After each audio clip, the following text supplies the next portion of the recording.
Step on up, sit down, twist off that bottle top or crack open that can, and welcome to Porch Matters.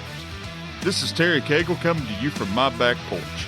Yes, sir, yes, ma'am, the name of this show is authentic. On Porch Matters, our saying is this: big issues or just a friendly conversation, no topic is off limits.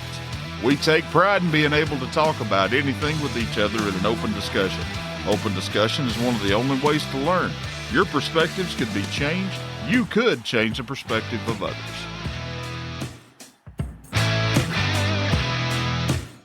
Friends and family, welcome back to Porch Matters. As always, I am Terry Cagle, your host. Very, very happy to be back on this porch. I even had to dust my chair out. It's been so long. I am very sorry, and I have missed every single one of you that is listening to this right now. I've got a very good show. It's going to be about an hour and a half long, so this intro is going to be cut short. Again, very happy to be back. It's been a long time, been two or 3 months, it seems like. Lots going on, and I will leave it at that because I do touch on it just a little bit in the conversation. I've got a longtime friend, former co-host of the show, Jason Akins, makes his long-awaited return back to the porch. Thank you very much, Jason, for coming on to the show. It means a lot. Glad we got to reconnect. And he also said that he wants to come back, so as a guest. Anytime that I want to talk to him, he's open to talk. So thank you very much for that. I hope you enjoyed the conversation as much as I did. A little bit of a disclaimer going in. I didn't record like I usually do. I recorded at a remote location and I used a new piece of equipment. That being said, I'm still working out the kinks on how to use it. The audio level is not real high, and I have been tweaking on it and will continue to be tweaking on it. And I'm just really hoping and praying that you're able to hear the conversation good enough to enjoy it. I'll leave it at that. Please leave some comments below on social media on how it sounds. I will get it better. It will be better on the next episode, and the next episode will not take 2 months to do. So with that being said, be patient with me, and I do greatly appreciate it. I appreciate your patience, and I also appreciate Jason Akins for coming back onto the show and coming back home where he belongs, at least for this episode. So without further ado, let's get started. We are live. This is not from the porch, but this is Porch Matters. I'm having an old school feel going into tonight. Please welcome former co-host of the show, Jason Akins makes his long-awaited return back to the porch. Jason, it is so good to be sitting across from you and having this conversation live. Yes, and thank you so much for allowing me to be here. I've been looking forward to this. Haven't been part of recording for a few years. And to be able to sit down with you and do this, and I haven't seen you in a few years. Let me add that. It has been a minute. It has been a minute. It's just great. I'm just very happy to be here. I hadn't seen him since I guess the last time we did a recording, and I was over at the bank fixing to go and get some money, and lo and behold, who do I see? I see my buddy. We walked up. Struck up a big conversation. It was like two long friends. I hadn't seen each other in a while. We picked right up. Just like we'd never left. And then he made a mistake, y'all. He made a big mistake. He said, anytime you want me on the show, just let me know. And I said, you got it. I even grinned at him whenever I said it. Well, I was, I saw your mom before I saw you. Yeah. and I gave her a hug, and she said, "Well, come on and see him or say something to him or something like that." And I was confused at first. I thought, who is she talking about? And there you were. You got out of the vehicle, and I'll be honest with you, dude. I didn't even recognize you. You look good. I've lost weight. I have lost weight. I set a goal about 5 years ago that, I set a few goals that I wanted to try to achieve within a 5-year period. And one of them was I wanted to get in at least the best shape that I could be in. Right. I've been out of shape for so long, overweight and just not living well. And it's been kind of a journey, but I'm down from, gosh, I think the most I weighed at that time when you and I were recording together I was around 240, and I'm down to 200. Actually saw 194 a few weeks ago, and I hadn't seen that since I was 20. So that's great. Yeah, feel better.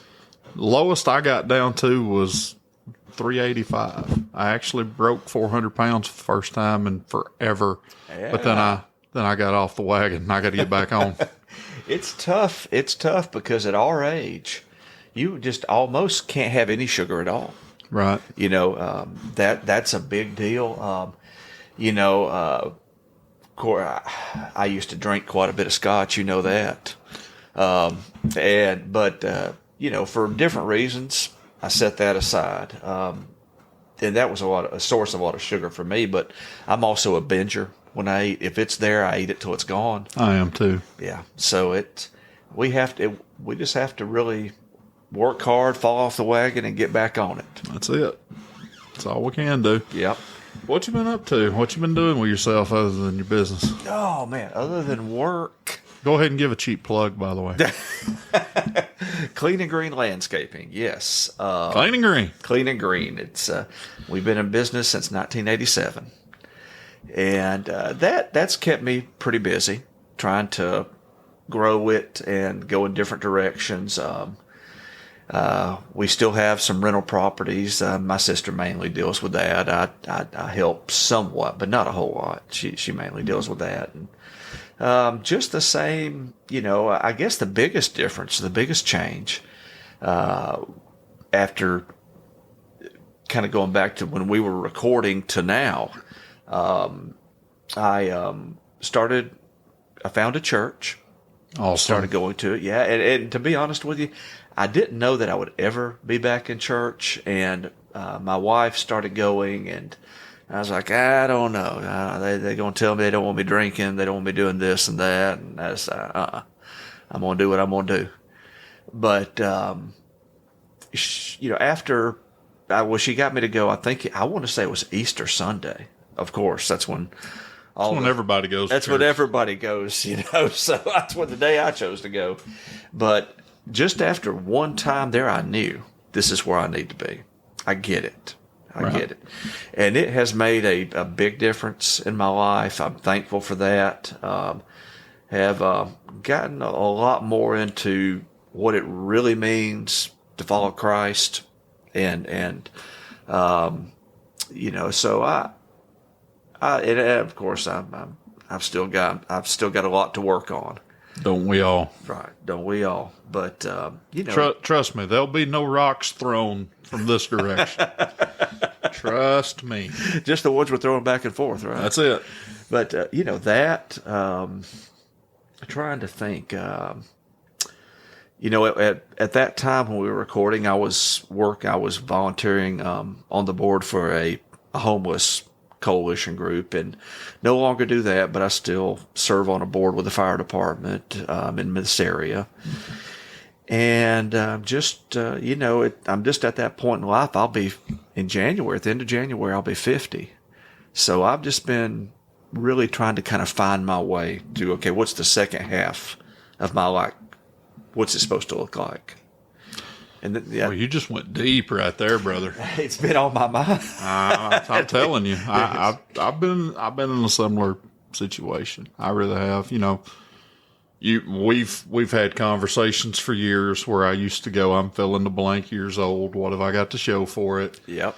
I'm not necessarily doing that, but I have grown a little bit beyond that. Now I'm like, okay, I'm filling the blank years old. How much more? I ain't got much time left. Do you feel that sensation of time running out? I do. I do too. I really do. I feel like I'm not trying to go depressing or too philosophical here, but you know, I've also gotten back into church, and I'm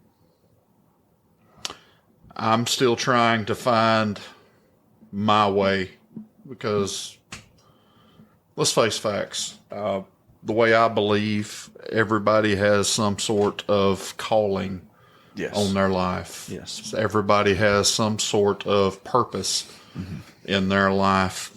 And if you don't believe that, that's fine. Yeah, that's the way I believe. And we're all put on this earth for something. And if you read in the scriptures, you're not going to leave this earth until your purpose is fulfilled. Right, right. Bible scholars, please back me up or tell me I'm wrong. But I could have swore I read that somewhere one day. And I'm trying to find that, and I guess in a way I'm still wrestling with it as well. You know, because let's face facts, life gets in the way. Life gets in the way. You've got more irons in the fire than I do. Ever since I've known you, you've always had multiple irons in the fire. Well, the funny thing is, this may be something that's happened to you too. I've noticed lately, I almost feel like I've woken up from a 20-year sleep, and I'm like, what happened? Yeah. What happened, and what needs to happen? And it's like you said, finding that purpose. I believe happiness is important. I truly do. But purpose to me is more important than even happiness, because I think you get to a point in life to where you have to have some purpose or you're just miserable. What about this? What about whenever you find and do your purpose, happiness comes out? Well, there you go. What about that? I agree with that. I do agree with that. Because that's kind of where my mind's been. Yeah. Because I've been in management now, and it just seems like since I have been officially a part of management, unofficially I was for a long time, but now that I'm officially, it felt like I had more dumped on me. Oh yeah. So, my workload over the last year has doubled. That's saying something. Yeah. And I have been struggling with finding time to do this, finding time to do that. I feel like I'm getting pulled in, 35 different directions. And unfortunately, this show has suffered because of it. Right. This is a hobby that I was really trying to get serious about. And folks, I promise you, I am going to do my best to get more serious. Part of the reason why I haven't recorded anything at all for the last 2 months is I've been swamped at work. I know it's no excuse, but it's the truth. And B, fourth wall breaker, like Wade Wilson is Deadpool, I haven't been able to secure anybody to talk to me. And, I've said this once, I'll say it till I'm blue in the face. I don't do real well whenever I'm just talking into a microphone with nobody to talk to. Right. I'm a whole lot better whenever I have somebody to talk to and bounce things off of. I do better with a conversation. I don't do good with just reading stuff off of a piece of paper that I've wrote down and spent 20 hours working on that only turns into a 10-minute podcast. Well, and let me say this. Personally, I'm very proud of you because you kept going. Mr. Esch and I, shout out to Brandon Esch. What's up, Brandon? Good, very close friend to both of us. Yes. Life got in the way and we weren't able to continue. But I'm proud to see that you've stuck with it. And you've been putting a good product out there. I've listened to several of them. You've had some fantastic guests.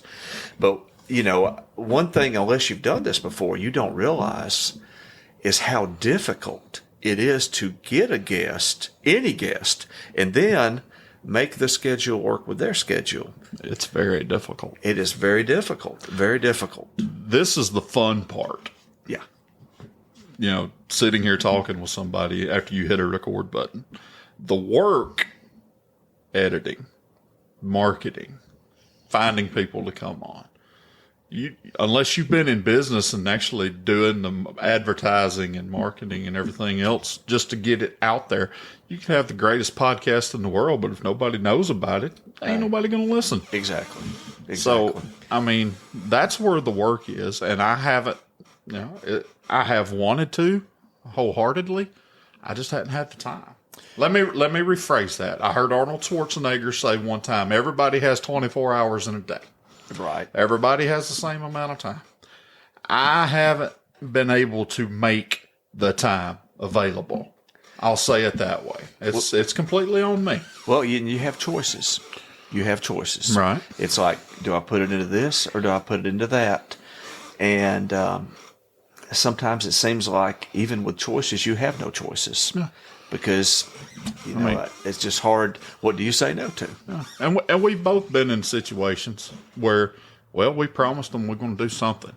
And then you just hit a record button and then you just basically talk for like 10 minutes just to put something out there. And I don't want to do that. No, I don't blame you. I really don't. I don't blame you.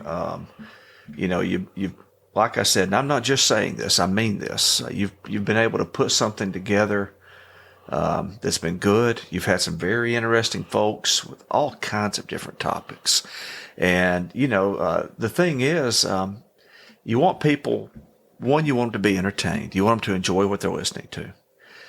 You want them to be informed and maybe learn something they didn't know. Absolutely. But then three, you also want it to be something that you grow and learn from. Yeah. It's so, and in so doing, you can add to the quality of your product. And you hit these periods of time. You hit periods of time where it's like it's just not possible, or I'm not feeling. And then, so it's a journey. Yeah. It's a journey.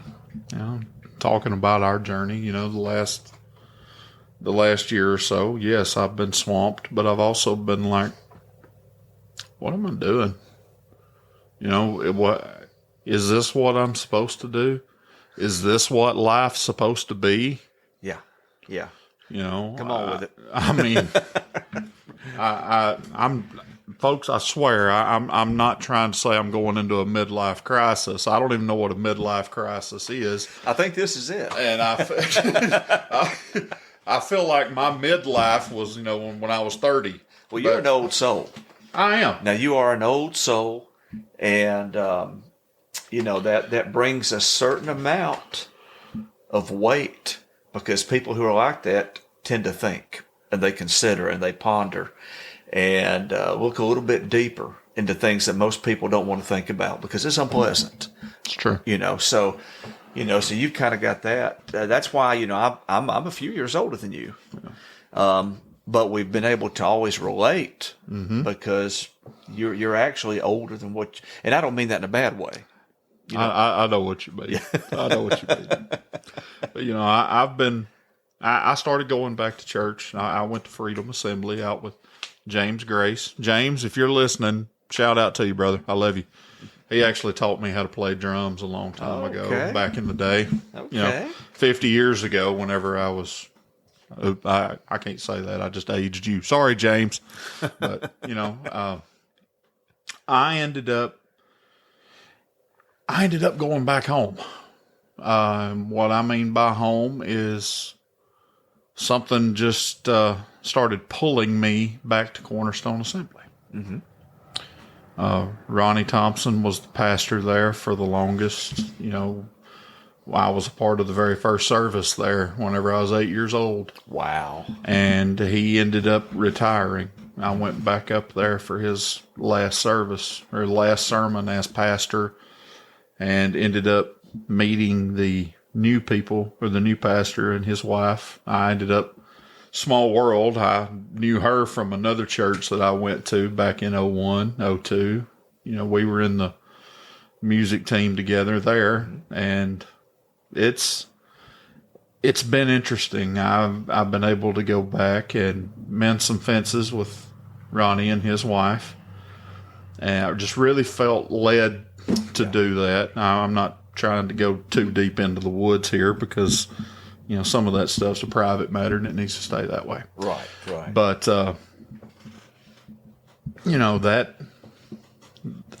that church has always been home, and whether I wanted to admit it or not, even whenever I was away, it was still home. Right. And I'm really happy to be back. And pastor there is Parker Darnell and his lovely wife, Starla. And, we got a good thing going. And I'm just, like I said, I'm just trying to find my way there. Being back home, but home has changed. And I'm still trying to find my way. I've said that about 5 times, but it's the truth. And, I've changed. Mm-hmm. Mm-hmm. And I've grown a lot, but I know that I've got a lot more growing to do. And purpose is big that in my head lately. Yeah. It seems like that's what's been put on my heart and in my head from above. Mm-hmm. Mm-hmm. What's my purpose? What's your purpose? What is everybody's purpose? How do you find purpose? That's you find purpose by talking to your maker. That's how you find purpose. That's true. Am I just supposed to be in a management position at a trucking company the rest of my life, or was I made for more? Right. Am I supposed to be using that position to do something else? Well, that's a lot to think about. Well, and sometimes too, I think people come to the conclusion that their job is just a job. Mm-hmm. Their purpose is away from where they work, is something else entirely. And it could be something that seems so insignificant, so small.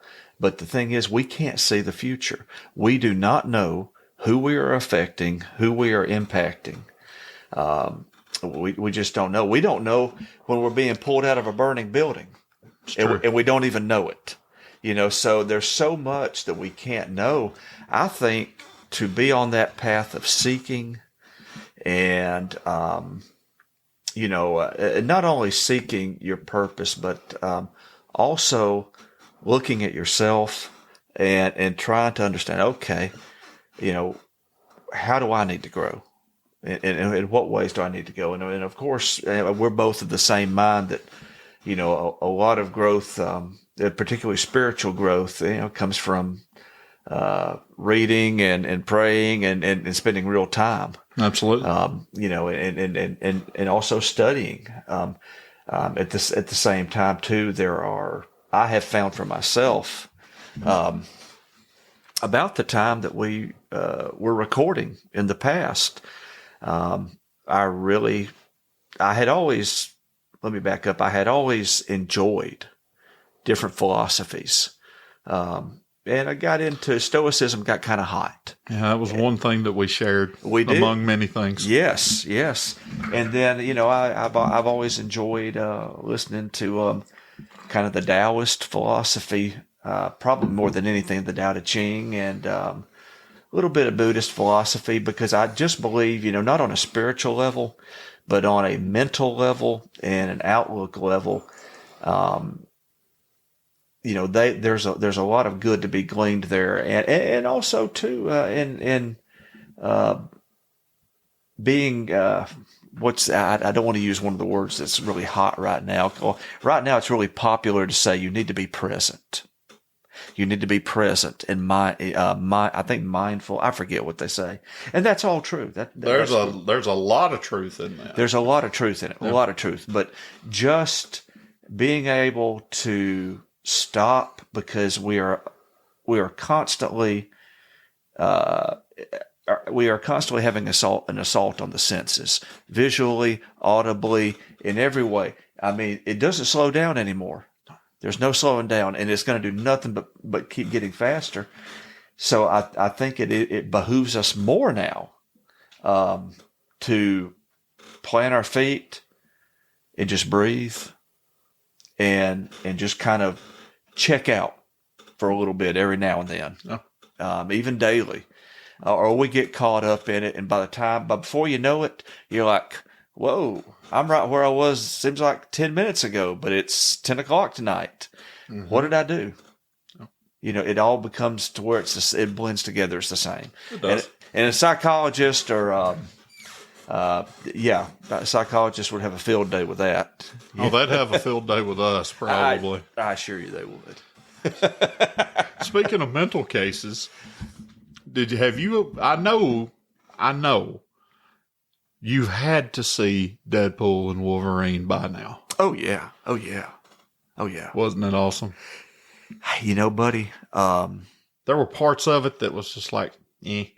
There were a few parts that I was like, okay, this is going a bit long. Mm-hmm. But overall, I'm going to say, and a lot of people, I think Marvel's probably put out, 27, 28 films, maybe? Yes. My personal favorite has always been Civil War. Yeah. But aside from that, overall, most people, when they polled people who are fans, it's Endgame, Infinity War, and then, who knows? I think this ranks up there in the top 4. I do 3 maybe, because it's just it had everything. It answered questions, things that we've been wondering for years. Okay, well, what about the Fox universe? The X-Men, all of that, which is where Deadpool was. It was a good homage to them because everybody wants to talk about Feige and the MCU. A lot of people don't realize that without Blade, there is no Marvel. Oh, absolutely. Blade kept the whole company from going under. Yes. And I know, but a lot of people don't know that in the 90s, Marvel was going bankrupt, selling off all their properties just to stay afloat. And they rolled the dice on the Blade movie, and that gave them enough money to keep going. To make Spider-Man. Yep, that's right. And then it went, yeah. So, yeah. It's hard to believe that Spider-Man has made that character has made them more money than anybody else. Some of the industry things that I've read before say that as far as sales of whether it be toys, clothes, what have you, merchandise, basically, Spider-Man represents, of all superheroes, something like 70%. Mm-hmm. And the next is Superman, mm-hmm. and then Batman, and then everybody else fighting for something. But 70%, dude, kids love Spider-Man. It's crazy. It is crazy. It is. It is. He's never been my favorite. I'm a Superman guy. No, you're Superman all the way. But at the same time, as much as I dislike him, and I say that strong, kiddingly, I respect the character. Right. But it's hard to believe he's made that much money. Well, who's of the? I think we've had 3 individuals who have played him, and who would you say is your pick, your favorite Spider-Man? It would either be Tom Holland or the new guy. Honestly, I really liked Tom Holland's portrayal in The Amazing Spider-Man. Yeah, Toby honestly got on my nerves. Toby got on my nerves a little bit too. A little bit, I don't know, but too nerdy maybe. Yeah, a little bit. Oh, you're thinking of Andrew Garfield. My bad. Andrew Garfield. Yeah. Tom Holland's been a good one, but there again, he's had the Feige machine behind him too. Oh yeah. So yeah, I mean, I'm going to tell you, you cannot underestimate what they have done with that studio. There's not been anything like it. No, there's not. But ever since the first phase went away, yeah, and they've been trying to replace characters and everything like that, numbers hadn't been there, brother. No. Hey, are people burnt out? Are they burnt out, or is it the fact that the characters that they've been putting out in series, everything else, haven't matched up to the ones before? It could be both. I think hardcore fans like you, like me, like so many people, we're going to go anyway. If it's good enough, yes. Yeah, if it's good enough. Now, if it's, I mean... I'll be honest with you, I skipped the Marvels. Oh, I'm pretty sure everybody almost in the country skipped the Marvels. We went and saw it simply because that is the one thing that my wife and I, we do. Right. We don't travel much, but we love the movies. I do too. Yeah. But so we went to that. I do too, but I'll go back to an old episode that we done way back when, where we talked about will the movie theaters and everything come back from COVID. Do you remember that? I do remember. Well, we're here now. Yeah. Whenever myself, Stacy, and Xander, hey Stacy, I love you, goes to the movies, 3 tickets, popcorn, and at least 1 Coke, I'm dropping $80, brother. Easily. I'm dropping $80. And that's not spending a ton of stuff on refreshments. No. I can go drop $80. If I'm going to drop that kind of money, good. I'm going on a sure thing. Yeah, I don't blame you. Because with Amazon Prime and some of these other places, once that movie comes out and it goes through the theaters for about a month, it's already available on Prime. That's right. I would just assume either buy or rent the movie on Prime if I'm skeptical about it, and save myself some time and money. Exactly. No, I totally get that. We're able to go. It's the 2 of us. A lot of times we'll try to hit the matinee. Mm-hmm. We'll grab a go by the Dollar Tree and grab a couple of Cokes and stick it in her purse. You know what I'm saying? Oh yeah. Old school stuff. Yeah, but I can totally, because I know there have been a few times we've gone and it was 50, and I was like, oh my God. Yeah. And to go back to what you said about we had talked about will the theaters recover? In my opinion, they haven't. No, they haven't. You remember pre-COVID when a big movie was going to be coming out, you're like, I don't know if I'm going to be able to get tickets. You ain't got no problem now getting tickets. You have absolutely no trouble getting tickets now. No. And it's just like what we talked about. Everybody has gotten used to watching stuff at home. Exactly. And like I said, I love the theater. But if I know that if there's even a hint that I think it's going to be a bad movie, I'm not wasting my money. Hey, I'm going to tell you how bad we are as far as going. We went and saw the New Mutants. I had to, not just me, the both of us, we had to wear masks in the theater because COVID was still going on. We did a review of the New Mutants. I went to a drive-in and watched it from the back of my pickup. That's right. Yeah. And that could have actually, there could have been something there. Could have been. It was toward the end of the time with Fox. Everybody knew this is over with. Mm-hmm. So, but anyway, yeah. No, I loved it. I loved Deadpool and Wolverine. I just thought everything was great. Hugh Jackman, fantastic. I loved the fact because they addressed my biggest issue with Jackman. If you remember, unpopular opinion probably, but I hated the casting from word go. Oh yeah, hated it because he's 6'4". Right, and they finally put in a comic book accurate version of Hugh Jackman in the montage. Yes, I loved it. Yes, thought it was hilarious. Yeah, when he, what was it in comic book accuracy? He's about what 5'3", 5'5", 5'3" or 5'4".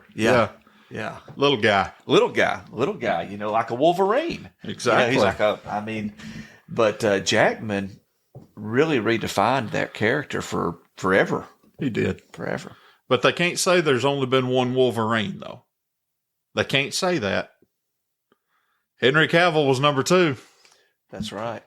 Because technically, he played Wolverine in a movie. Yes, he did. Even though it wasn't but like 3 seconds. Yeah. The Cavalrine. The Cavalrine, man. When do you think he's going to come over to the MCU? He already has. He has. He did with that. Well, you know of course, yeah. You know the story behind that. The Rock tried to do his thing with Black Adam. Right. And they had brought Henry back for that surprise spot, and there was all this inner turmoil, and then Rock's movie bombed. Oh, it did. Even though it was good, it bombed. And that last scene you're talking about with Henry Cavill is one of the best scenes in the movie. Yes, it was. And because of the movie bombing and everything, all of that other stuff that was arranged, whatever it was, went by the wayside. James Gunn's coming in to be the head of everything. He wanted to recast everything. So as soon as Cavill got run off, Reynolds made a call. And they would have been I thought that, I thought Marvel they are fools if they don't snatch him up. He's a great actor. He is. He's a great actor. To me, Christopher Reeve will possibly always go down as the Superman. Yeah. But if there is anybody else other than Christopher Reeve, it's Cavill. Yeah. That we grew up with Christopher Reeve. Right. There are people right now that grew up with Henry Cavill. Yeah. And I'm like you. I have a soft spot for Christopher Reeves. I have a lot of respect for him. But if someone was to say, okay, regardless of how you feel about Christopher Reeves, who did you enjoy watching more? Cavill. There's no doubt. I don't think anyone has ever played it so perfectly. No, I don't think so either. Not in my lifetime. No, sir. Not in my lifetime. You did hear that Feige flat out said that they wouldn't plan on recasting Wolverine anytime soon. So Ryan Reynolds, being Ryan Reynolds, making jokes. Yeah, you're gonna do it till you're 90. Yeah, well, here we go. Absolutely. And I assume, now I don't know, I know there's a lot of money involved, but I assume Reynolds was the key to getting Jackman back. Honestly, Jackman called him. Okay. I've watched several of the Facebook reels and this, that, and the other, and according to what I've seen, Jackman called him, said, I'd like to come back as Wolverine, and I want to play Wolverine with you. And then that got the ball rolling. They weren't actually sure on how a story was going to go for a third movie until Jackman called Ryan. Well, I'm going to tell you, man, it worked out perfectly because they made a banger. They did. And I love how they gave respect to Elektra. Yes. And even, us nerds knew that Channing Tatum had been trying to get a screenplay for Gambit for years. Because of this movie, I've read, the rumor is, he's already been cast to play Gambit in Secret Wars. I can't wait. Because of this movie. I can't wait. All the memes, and I'm sure you've seen them, where they take him going, I'm about to make a name for myself. I'm about to make a name for myself. Oh, yes. That's hilarious. You just tell people I haven't hit a D. I think there's actually talks of doing something with Wesley Snipes as Blade again, even though they've already cast it for the new. Well, and I just heard last week that Blade is on hold because, and I don't know if it's the writing, I don't know what it is, but they have gone through 4 writers, and Mahershala Ali cannot find anyone that's writing. He can't find the story he wants. Right. And so I saw that they were putting it on hold. I think it was Blade, and there will be no Eternals 2. No, thank God. Yeah, sorry, but thank God. I enjoyed it. I did for what it was worth. For what it was worth. But there again, if you don't know nothing about it, you can walk in there with an open mind, and enjoy it. Right. I didn't know that much about the Eternals. Well, did you? I had to dig. Excuse me. Yeah. I know who I'm talking to. Yeah, I had to do a little bit of digging, and I did understand. I basically, and they were, I'd say 60-70% faithful.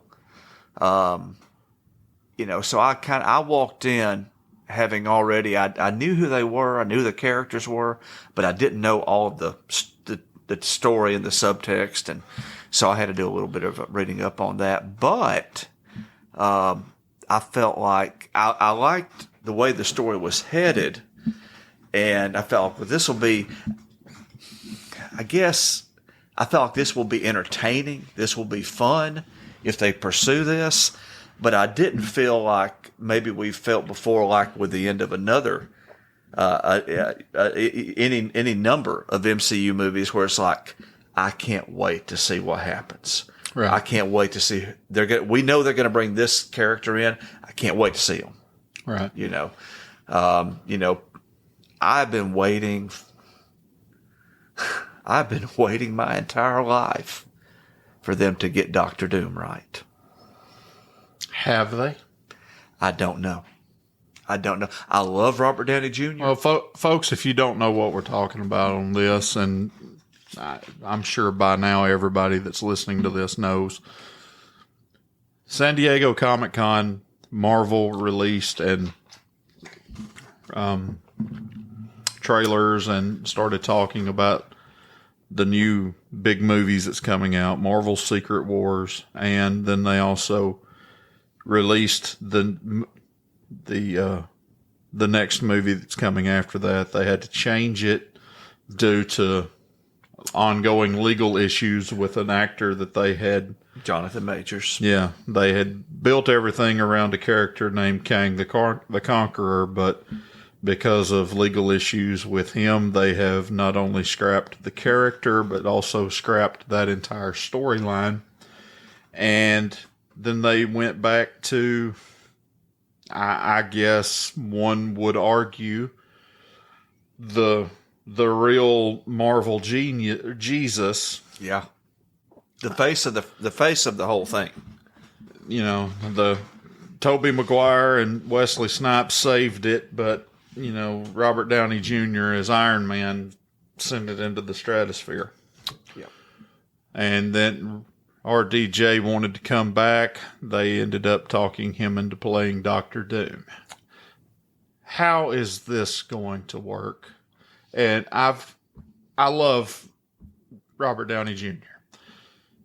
Doom is such a complex character in its own right. I know he is your favorite Marvel character of all time. Mm-hmm, mm-hmm. You can expound on this a whole lot more than I can, but they have basically taken RDJ as Iron Man, that whole 10-year stretch, one of the best send-offs I've ever seen. Oh God, yeah, absolutely. Even though I didn't like it necessarily, but I understood where they were coming from. I can't think of any other way to say it. It's almost like they took all of that and that ending and pissed on it. I'm really kind of torn. I am too. I am too. You are exactly right when you say that Dr. Doom, Victor Von Doom, is a complex character. Very. Very complex. And not at all like some of the one-dimensional villains. He's not even he's a villain. Sometimes he's working with the heroes. Quite often, he's truly trying to do what he thinks is the best for everybody. It's easy, and I've seen this in cartoons, and I've seen this in other things. They say, well, Dr. Doom just wants to rule the world. That's it. That's his thing. And, isn't it funny how he talks in third person, refers to himself as, He's more complex than that. He's much more complex than that. So that, they, in the original Fantastic Four, I think back in 2004, something like that, and forgive me, I cannot remember the actor's name. I can't either because the movie bombed. The movie bombed. He did a decent job, but it still wasn't any. It wasn't in the same orbit of where it should be. And then they had a sequel, and then in 2014, you had the reboot of the Fantastic Four. Oh my God! Terrible. What an awful movie. Do you think they're going to reboot the Fantastic Four again? Oh yeah, and I've got reservations. I've got a lot of reservations. Yeah. I don't think it. I think they're going to go back to using the whole multiverse thing again, which I'm not wild about. Never have been. Well, the there have been some leaks, and we've covered leaks in years past, so I'm not going to say this is the way it's going to be.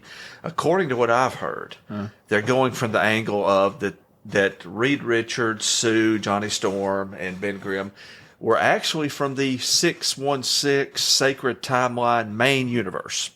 And they discovered the negative zone. They discovered alternate or different dimensions, and then got sucked in. That's how they got their powers, and ended up in this alternate version of Earth.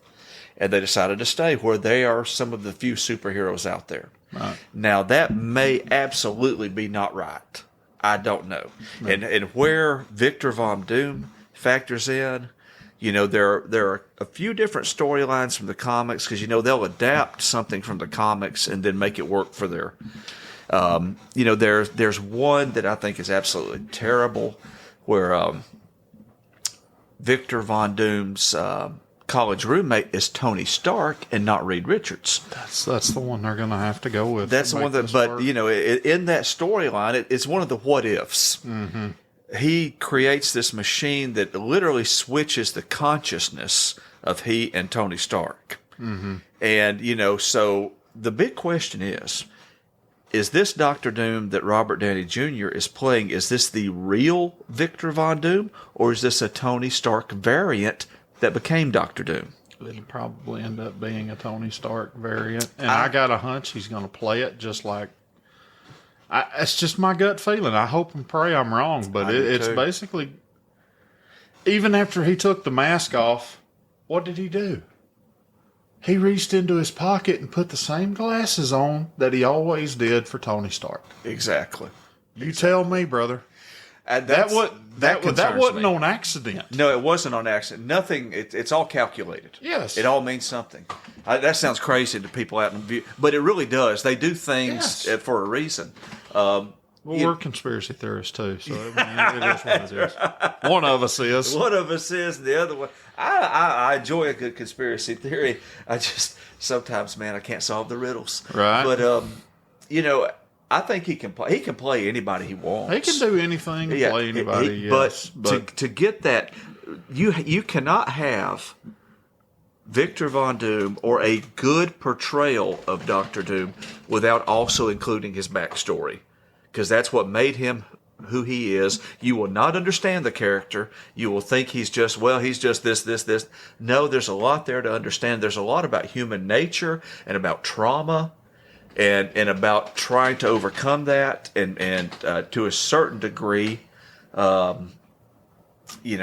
hate to throw this out there, but the effects of growing up in fear and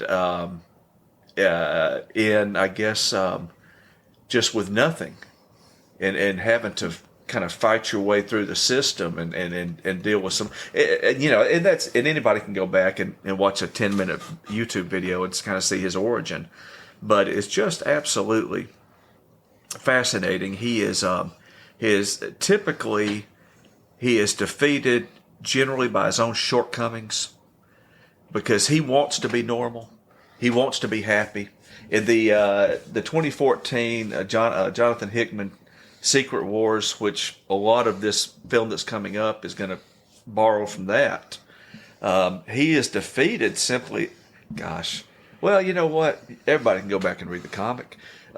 He is defeated simply when he admits that he just wanted to be like Reed. He wanted to have a family. He wanted to be normal. and that was how he was defeated. So it's fascinating, and it's just he's got some gravitas to him. So my concern about RDJ is, of course, like we said, great actor, great actor. Can he have the gravitas? Can he be menacing? I don't know, dude. I just don't know. And that's fine if he's just a placeholder and this, because they know what they're doing. I'm just sitting back here, on the couch watching videos, but gosh, I just hope they get it right this time. I know you do. I've just been loved that character since I was little. Yeah. As soon as I saw that reveal, you were the first person that I thought of. Dude, I'm going to tell you, I have watched several things since then, trying to make sense of it. I just got a bad feeling he's going to come out with a Doctor Doom mask, but an Iron Man suit. Well, yeah, exactly, or even worse. Before Secret Wars, they're going to have Avengers 5. They're calling it Avengers Doomsday. I thought that was after Secret Wars. No, it's before. Really? Yeah, it's right before. Okay. Because I thought he was actually going to make his debut in Secret Wars before they got to Doomsday. He's actually supposed to make his debut in the Fantastic Four. Mm. And fitting. Yeah, exactly. It fitting. I just hope to goodness that they don't rush it. And he's a fill, because they got in the situation like we talked about with Jonathan Majors and Kang. And, whether you agree with what happened or don't agree, they made their decisions and they went with it. But I'm like, man, Marvel has a problem with killing off their villains and not developing them enough. Because to have good stories with the heroes, you've got to have good villains that have a history with those heroes. They don't just get killed in one movie. So if they're taking that approach with Doctor Doom, that's going to turn me off. And it's probably going to turn a lot of fans off, because it's like, we're tired of that, man. Doom is such a big and important character in the Marvel universe. Honestly, the argument can be made he needs his own movie. He needs his own movie, and I'll be honest with you. And tying him with Reed Richards and Susan Storm and Johnny Blaze, or not Johnny Blaze, excuse me, Ghost Rider fans. Johnny Storm and all of that. I know that's where he comes from. Right. But Doctor Doom is so intertwined with so much more in the Marvel universe. He's fought everybody. He has literally been a multiversal god. Yes. And he's got a long history with Namor. Yes. With Tony Stark. Oh, goodness. And you could just go down the list. He's even in the Illuminati. Exactly. He's got a history with Thanos. He's got a history with the X-Men. Yeah. When are they going to bring back the X-Men, by the way? How do you think they're going to? Because now they've said that up until and during Secret Wars, it's going to be the Fox X-Men. That's going to be the representatives. They're going to go ahead and go through with it. But after Secret Wars is supposed to be, and I've been hearing this for 2 years now, a soft reboot. Because if you look at the 2014 Secret Wars comic, at the end of Secret Wars, once Doom it gives up, basically, he just gives up, and Reed Richards gets all of the power that he had. He uses that power to basically put everything back where it was. But the thing is, all of these different universes that were collapsing all get collapsed into one universe. So nobody remembers that there was ever a Secret Wars, and things are different. Things are a little bit different because you've got these other people that have come in from other universes, not all of them, but some of them. So relationships are a little bit different. So I think where they're going with it is this is all headed toward kind of like what DC did whenever they did Crisis and Yes. Infinite Worlds. Totally. Simplified, Absolutely. just dropped everything down to the New 52, did a complete and total restart over everything. Yes. I think that's what's going on there, because you got to think it really, the MCU proper really kicked off in 2008. Mm-hmm. You know, you had Iron Man, then the Hulk, or the Incredible Hulk. Or was it the Incredible Hulk or was the Hulk? I forget. Hulk. It was Hulk. So now we're in 2024. That is 16 years. So God, it don't seem like it's been no, that it long. doesn't, dude. So it's to the point where it's like, okay, we've got to kind of right the ship here and go in a little bit different direction. Mm-hmm. So, but what is DC doing? Help me out here, man, because I don't get it. They're trying to basically reboot everything again and putting their version of Kevin Feige, I guess, because apparently they didn't agree with everything Schneider was doing. Yeah. Even though I didn't either, but at the same time, he was doing better business than anybody else had at the time. Oh, yeah. The Snyder cut of Justice League. It was interesting, wasn't it? Oh, my God. After I watched it, I was like, why could we not have gotten this? Because we had to get Josh Whedon's version. Yeah, and that Joker, man. No, I hope they don't ever bring him back in. But, you know, Gunn's wanting to recast everybody, start from scratch. You know, that takes away. Yeah. I think the only person that is possibly going to make the cut is Momoa. But there are talks, from what I've heard, about making him Lobo. I've heard that same thing. God help us. Would he not be perfect, though? I've said that from word go. Yeah. You see him on the thing. I can see the makeup. Oh, yeah. He's already got the hair. Only thing he's got, if he grows his beard back out, yeah, he don't even have to sit in makeup long. He'd be perfect. I can't imagine a more accurate casting. If you don't know anything about Lobo and you're a comic nerd like us, I've got a real good, just go to YouTube. I'll give them a plug, Comic Books Explained, and look for anything Lobo. Rob. Lobo is the last of a species, and he is an intergalactic bounty hunter. Long story short, he is the one character that has repeatedly beat Superman at will. Superman can go full tilt toe-to-toe with Lobo, and Lobo wins almost every single time. Very strong character. He would be about the equivalent of, with Momoa playing him, since Ryan Reynolds has done what he has done with Deadpool, Momoa would probably play Lobo just like Ryan Reynolds did with Deadpool. I think it would have to be an R rating. You wouldn't be able to do it right without it. Now, what does he call himself? The Man? Mm-hmm. He calls himself the Man. There's no way. It would have to be an R rating to do it accurately. And if he is able to do it accurately, I think it would be a sensation. It would be. It would be. Hands down. What about Gal Gadot? Is she sticking around? Or? I haven't heard anything. As far as I know, the only one that's making the cut is Momoa. I hope I'm wrong. Okay. But, they cut Cavill. That's right. Cut Affleck. Yep. Unpopular opinion. Thought he was pretty doggone good as Batman. I'm going to tell you the truth. His portrayal was my favorite. Same. We had never seen a mature Batman,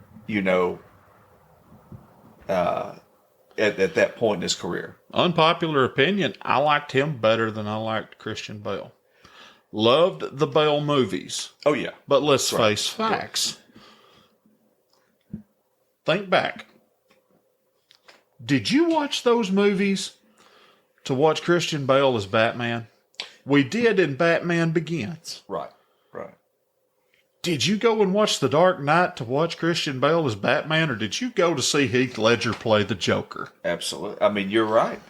Batman is interesting because of his villains. But the villains is what makes it interesting, period. Right. And just like with, the other one. Well, I can't remember the name of it. Bane. The Dark Knight Returns. The Dark Knight Returns.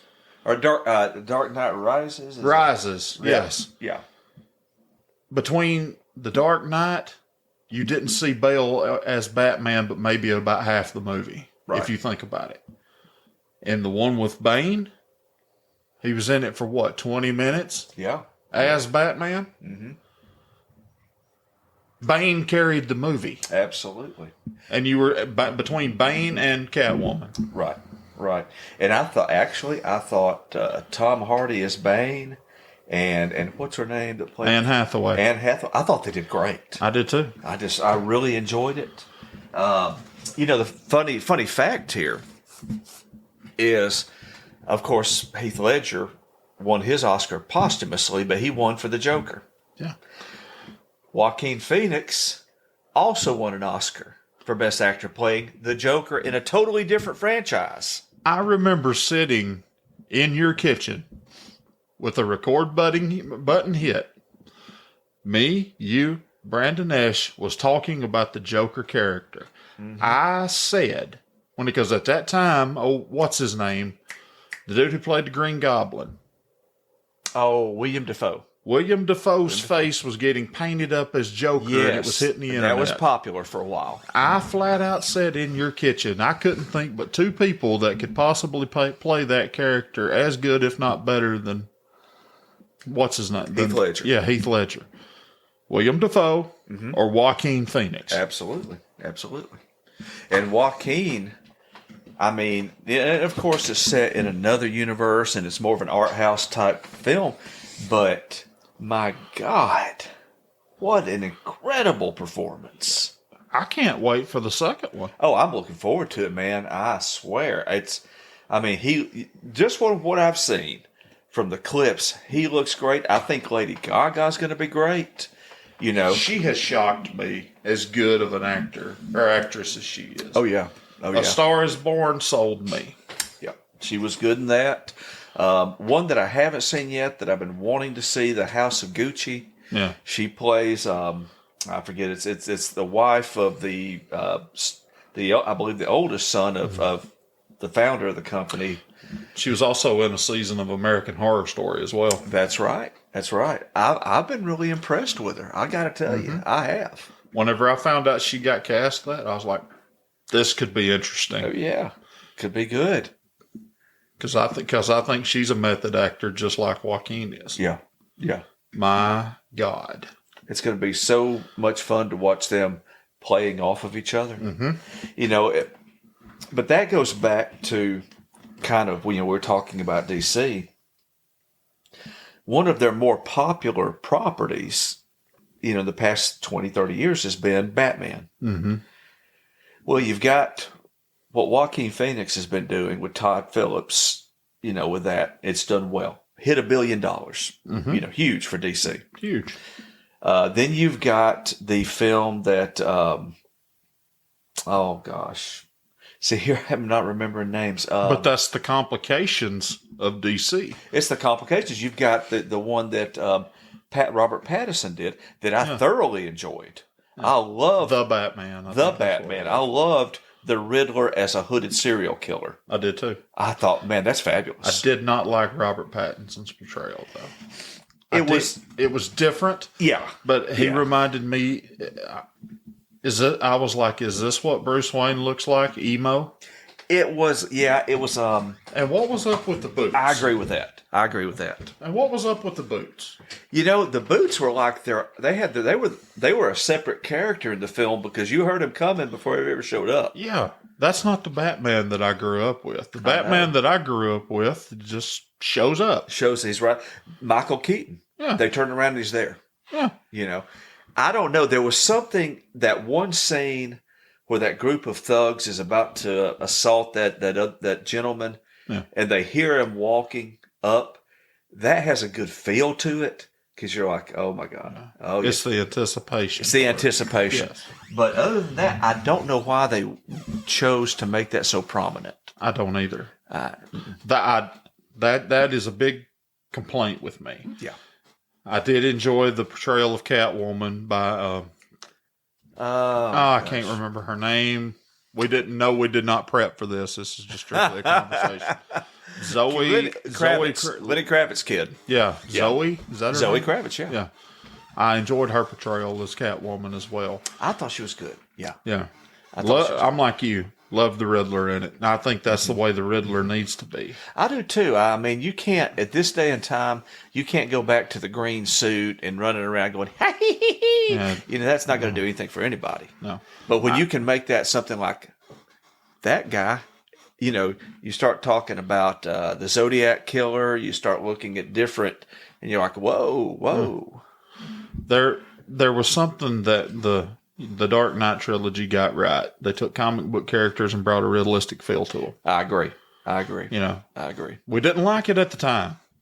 We didn't like it whenever Tom had that breathing apparatus instead of the venom tubes. Yeah.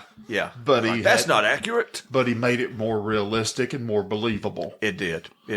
This version of the Riddler made it more believable. It wasn't Jim Carrey sitting under a dead gun mine machine making cracks with Tommy Lee. Exactly. That was great back then. Yeah.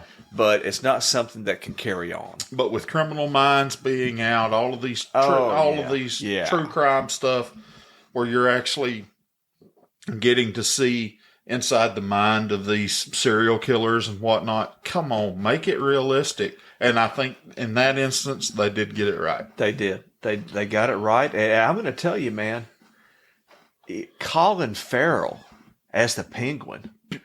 I was going there. You read my mind. Wow. It's not Danny DeVito as a mutated guy. Right. Going, yeah, that was more of a... It was more of an Arkham City feel to. Do you remember that story? They developed Rocksteady. I think it was actually developed a video game. Mm-hmm.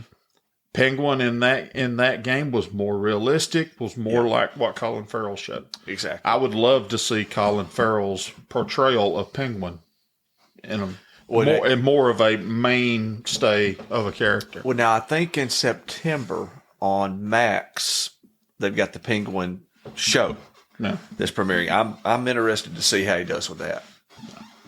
I mean, Black Mask would be a great one to bring back too. Oh man, but they ruined that in the Suicide Squad. Well, hopefully with the reboot, and because I agree with you. I think Black Mask is a terrific character, and maybe they can just say, well, let's just let that kind of ease on out, and we're gonna start off fresh. Right. I have heard that they're not going to do any kind of a origin story or anything with Superman. Thank God. Man, how many times we got to see that? How many times have I got to say I don't need another origin story? I know. But the one thing that I really wish they would do, let Luthor sit for a little while. I don't need another Luthor movie. I really don't. No. And I think I don't need Luthor. I don't need Zod. No. And they the Christopher Reeve films and the great Gene Hackman, they ran that till they bled it dry. Yeah. I love Malcolm McDowell's portrayal of Zod in Superman 2, but Michael Shannon's portrayal in the Henry Cavill was, it was fabulous. Yes. I thought it was fantastic. It was. Yeah. But there again, to me, the one character that got Luthor right, and all due respect to Gene Hackman, he was a comedy. He was a comedy guy. The one that got it right was the guy in Smallville. My opinion. Yeah. Strictly my opinion. Yeah. I have not ever really watched a lot of Smallville, to be honest with you. But I have seen his portrayal of Luthor a little bit. And I know what you're talking about. Yeah. He is more accurate. Luthor, there again, is a much more complex character than they have portrayed him on film. Mm-hmm. He is much more complex, but we've seen it, been there. Let's set that aside so that it can be done right. You know, bring in. God, you got a laundry list of people. The only thing they know what to do right now is bring in Luther, and then bring in Doomsday to kill him, because that was the biggest money making comic that they had. Oh yeah, and the only reason why that happened was by accident. Do you know the story behind? I do not. Action Comics number 75. I don't know the story. Lois and Clark. There was like, let me backtrack a little bit. At that point in time, there was like 5 different Superman comics going at once. Mm-hmm. Superman, I think it was Adventures of Superman, Action Comics, several other ones. Okay. Long story short, they all got together at least once a year. Well, what are we going to do? Well, everybody talked about at that point in time, let's let Clark and Lois get married. No, okay, that could sound good. Lois and Clark, the TV show, they came back and said, well, we're going to let them get married in the series. Well, that shot that idea. Right. Whole time, then everybody was still trying to figure out what they were going to do, this, that, and the other. Somebody kept jokingly said, let's just kill him. That started getting traction. Yeah. So then they developed the story. Okay. After number 75, each one of those comics had their own version of Superman. That's where you get the Eradicator. Yeah. That's where you get Steel. That's where you get Superboy. Okay. That's where you get all of those. You know, and being a non, I mean, I've read a lot of DC, but I don't know the history like you do. That comic sold, it still has the record to this day. They ran out of copies. Wow. They had to go back and reprint 18 times. Mm-hmm. To this day, it still has the record. But there again, it done so well, they can't think of nothing else to do. Yeah. Either use Luther or kill him. Yeah. Yeah. How do you top it? Yeah. You know? And you're right. He does have a laundry list of villains. Oh, gosh, yeah. There's one that, and my brain has went dead, folks. Forgive me. But there's one villain in particular. He can't touch him because he'll make him sick. Oh, wow. Then you've also got the Machine that they've used in Injustice. He's Kryptonian, and he flies around. He's the one that flies around in the ship. Brainiac. And that's the first. A lot of people. That's I would love to see Brainiac on the silver screen. I've heard a lot of Superman fans, a lot of DC fans say, "Listen, particularly Superman fans, we want Brainiac. We want him done right. Yeah, we want something different." There again, you can't punch Brainiac to death. Right. You have to use he has to use his mind. Right. He has to use his wits. Brings out another side of Superman that nobody has seen. Exactly. Everybody just sees him as the Boy Scout that can punch stuff. Yeah. The all-powerful, godlike dude that always does the right thing. Yeah. No matter what. Yeah. Then you've got Bizarro. That's true. You know, I'm going to go ahead and step out here on a limb. You know, people might laugh. What about Metroplex? Oh, my God. You did go out on a limb. I went out there. Hey, give. Booyah. That's a deep cut. That is a deep cut. Explain to the people what you're talking about. Okay. The first time I ever saw Metroplex was back when the old Super Friends cartoon used to come on Saturday mornings. And he was this magical being. Meanwhile, in the Legion of Doom. That's right. Dun dun. Oh, we're going to get Superman. But he's like this magical being, and he's very powerful. He's kind of like, reminds me of a leprechaun almost. Mm-hmm. And the only way to actually defeat him and send him back to whence he came is to trick him into saying his name backwards. Mm-hmm. And if you think about it, you're like, man, that's way too damn complicated for a comic book. Yeah. But it works. it works. It does. So I think DC is the granddaddy of them all. It is. If they could just get on course, man, what they could do. And quit worrying about keeping up with Marvel. Marvel's got a 15-year head start. Let them do their thing. Start off doing it right, and it's going to pay off. As we have discussed several times, to me, DC has the better stories. Oh, yeah. Yeah. They definitely have the better characters, to me. To me. But there again, with those movies, it's not like it is with Marvel where they can pretty much just plug whoever in and it works. Right.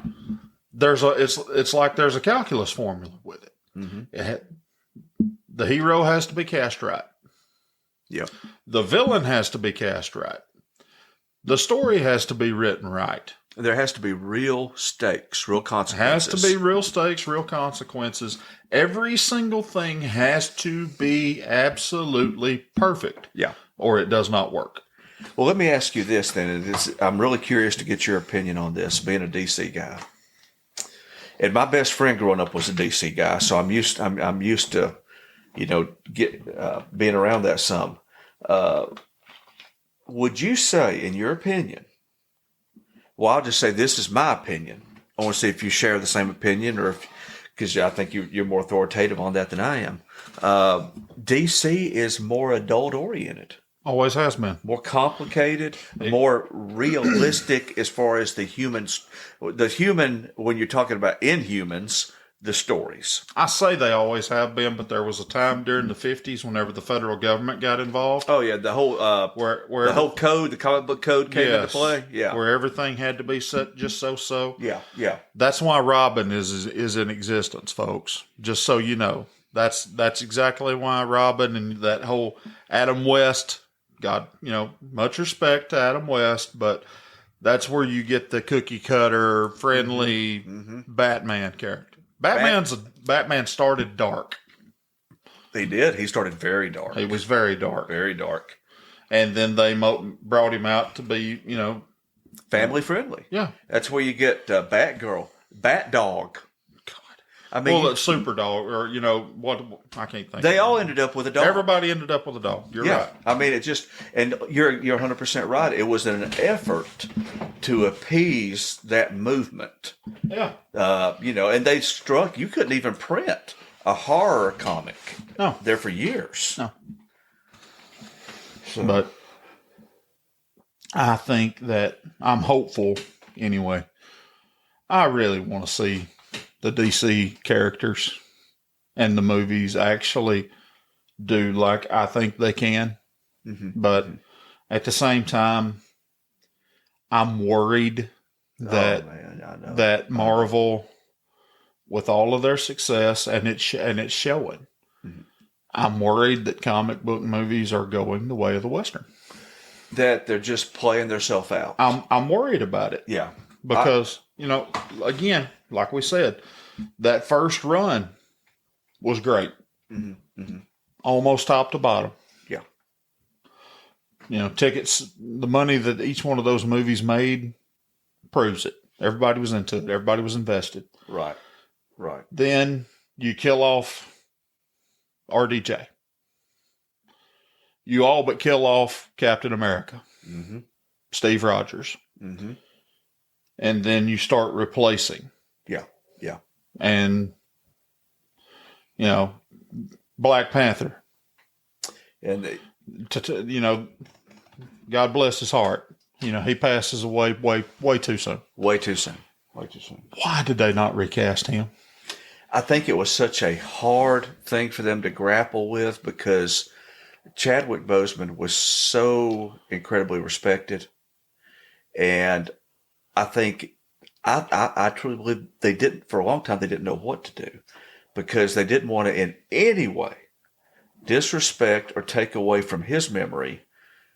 At the same time, they had to figure out, how do we keep going?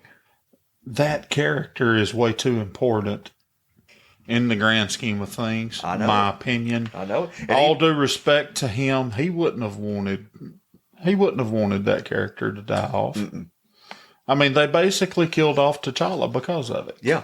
that it went that way. And, now in the comic stories with Secret Wars, T'Challa plays a huge role. Huge. So they're going to have to figure out if they're going to include that in this film. They left it with, of course, with Shuri, and then we find out what T'Challa had a son. He would be just about, by the time Secret Wars comes out, just about the right age to step into that role. But you still got Shuri. Mm-hmm. Now, what's going to happen there? We don't know. I'm going to tell you that last Wakanda Forever film, I enjoyed it. I liked the angle with the young lady with Iron Heart. I love Namor. Yes. I thought they did. I love how they used the Mayan culture and they made it work instead of it just being Atlantis, I thought that was really unique the way they did that, and I liked the way the guy portrayed him. But Marvel's running into a situation where, Namor's a huge character. Mm-hmm. He's huge. You get so many characters that are so huge that have their own fan bases that are going to get, just mad if they're short shrift. So how do you balance all that? I mean, it's just, DC, they're going to have that problem right off the bat because they've got so many big characters that interact with each other and are necessary. Some of which that are over 100 years old. Yeah. But now Superman's over 100 years old now.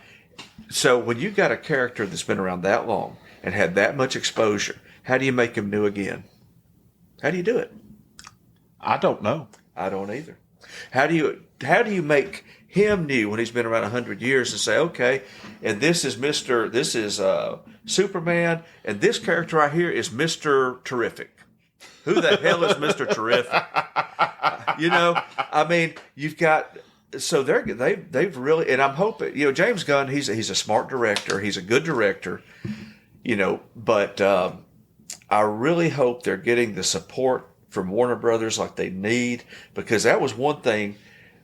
Disney just handed it over to Kevin Feige after the Agents of S.H.I.E.L.D. show and the Netflix shows, and there was a lot of back and forth with different people. They said, no, everything goes through Feige now. Here's the money. Here's your own studio. If Warner Brothers could do that with DC in the same way, then okay. But you also got this to ponder on too.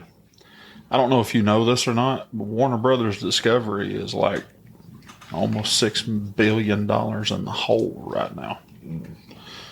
Allegedly. I'll say that just from the reports that I've seen. So do you think they're actually, from what I've heard, because they lost the rights deal with the NBA.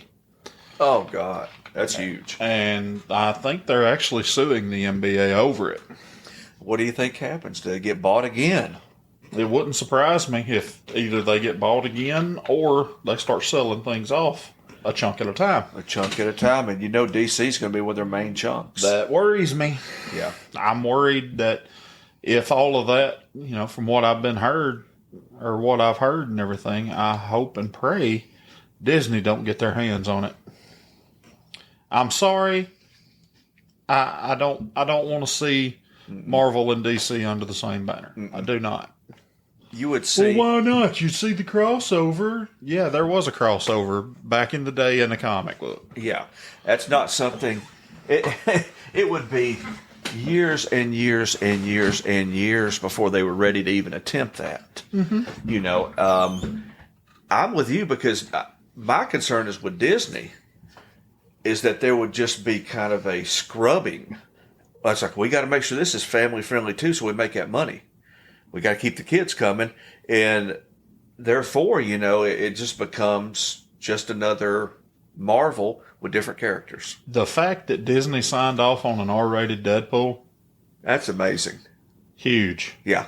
Huge. Yeah, that's amazing. Do I think that they would do it again? I don't know. I don't think it's something they'll make a habit of. No. Mm-mm. I don't think so either. There again, I do not want DC to be under the Disney banner because they've done such a fantastic job with the Star Wars franchise. Oh, God. Oh, my God. Oh man. You know, I'm honest to God, I'm surprised that they've done as well as they have with the Marvel stuff. Yeah, I agree with that. I agree with that. They, when you look at what's taking place with Star Wars, now I will say this last show they did, The Acolyte, there were some things that I was like, but overall, I enjoyed it simply because finally we have a story that is not dependent on the Skywalkers, and it goes back 100 years before. You know, and true Star Wars fans know that there is all kinds of great material before the Skywalker saga. I have heard that they're going to do a trilogy on the Knights of the Old Republic. Great. That's fantastic. Yeah. The one story that I wish to God they would sink money into and make a trilogy on, Revan. He is like the fans, just the number one pick. Well, there's a reason behind it. Yes. That story is awesome. The story's fantastic. Yet again, For another very complicated character. Hugely complicated. For those that don't know, long story short, Revan and his brother, if my memory serves me correctly, ended up fighting the Mandalorians in the Mandalorian War. Ended up stealing a couple of helmets off of Mandalorians that they killed. They ended up tracking a Sith Lord and everything to the point where they actually turned on their own, became Sith Lords, then got captured by Jedi, brought back, and basically retrained and everything, wiped memories, whatever, became Jedis again, then ended up going back to the dark side to a degree before they became neutral. They were sent Incredible story. They were sent in by the Jedi as double agents. Yeah. And they got in there again, and like you said, it got to the point they were just like, you know what? We're just going to be neutral. And extremely powerful.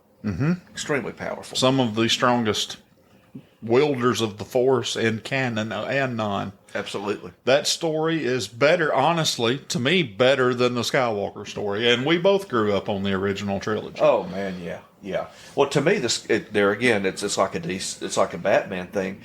The strength of the Skywalker saga is Vader. Yes. That's what's interesting. Yes. You know, and they, you know, that's been gone into. I thought at some point they may do a Vader series. There were talks about it. There were talks. There is a comic book now. I don't know if you know that or not. There is a Vader comic book about it, and it's basically in between the last, I want to say episode 3, where he goes into the suit. It's between then and, I swear my brain has fried tonight. The movie that they made about getting the plans for the Death Star. Rogue One. Yes, it's in between episode 3 and Rogue One. Right. That time frame. Which you just reminded me. I just heard a few days ago that they're doing season 2 of Andor, and it is going to end. It's going to have some of the same actors from Rogue One, and it's going to end at the beginning of Rogue One. Okay. So that I think with Andor, they did pretty good. There again, is with Disney, sometimes you have to tell a story that is just gritty or depressing, or because I mean that when you're talking about political intrigue and possible takeover of the government and things like that, that put yourself in the story. That's pretty tense stuff. That's worrisome. Yeah. And they're going to need to do it in a way. They've come close, but not really been able to do it to where it's like, okay, I can feel what the characters are feeling. Right. I get it. But it's been so, they're again scrubbed clean. Yeah. That it's hard to really, like, well, they don't seem real freaked out. I'd be freaked out, Brother, This has been fun. I just now look down at this ticker, and we've been going for an hour and a half. Oh, wow. Wow. So we're going to have to do this again. I would love to. Folks, I hope you've enjoyed this as much as I've enjoyed talking to my friend. And if you want him back, please, for the love of God and everything holy, reach out to us on social media. Tell us how much you enjoyed this. And whether you enjoyed it or not, I've enjoyed it a lot. I've enjoyed it thoroughly. This is great. And we're definitely going to have to do this again. Yes. I've just had a great time, man. It's so good to be back with you. It's so good to be doing this, and I just I'm just thankful. I appreciate it. I appreciate it very much. Appreciate you, brother.